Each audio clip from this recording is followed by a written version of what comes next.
Hey all welcome to my channel tick talk. ఈరోజు అమెజాన్లో మన బడ్జెట్లో దొరికే ల్యాప్టాప్స్ని నేను చూపిస్తాను. కోర్ వచ్చేసి i5. ఓకే, మీకు లింక్స్ నేను డిస్క్రిప్షన్లో ఇచ్చాను. Let's get started. ఓకే, ఈ ల్యాప్టాప్ వచ్చేసి మీకు యాజర్లో ఇది వచ్చేసి 12th జనరేషన్ అండి. Core i5. ఇది ఓన్లీ మీకు 39,990 రూపీస్కి మాత్రమే వస్తుంది. అండ్ మీకు బ్యాంక్ ఆఫర్స్ కూడా ఉన్నాయి. ఇందులో మీకు ఈఎంఐ కూడా 1000 నుంచి స్టార్ట్ అయ్యి వస్తుంది. సో ఇది అమెజాన్లో అవైలబుల్ ఉంది. లింక్ డిస్క్రిప్షన్లో ఉంది, చూడండి.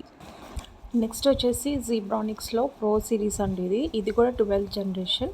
కోర్ వచ్చేసి i5. ఇది మీకు 31,990 రూపీస్కి వస్తుంది. దీనికి మీకు ఈఎంఐ ఆప్షన్ కూడా ఉంది. 1000 నుంచి స్టార్ట్ ఉంది. నెక్స్ట్ లెనోవో ల్యాప్టాప్ అండి. ఇది వచ్చేసి మీకు 12th generation and core i5. ఇది మీకు 35,520 రూపీస్కి వస్తుంది. ఈఎంఐ ఆప్షన్స్ కూడా అవైలబుల్లో ఉన్నాయి. ఇది మీకు ఈఎంఐ వచ్చేసి 1000 నుంచి స్టార్ట్ అవుతుంది. సో ఈ లింక్స్ అన్ని మీకు డిస్క్రిప్షన్లో ఉంటుంది. Please go and check and bye. Thank you for watching my video.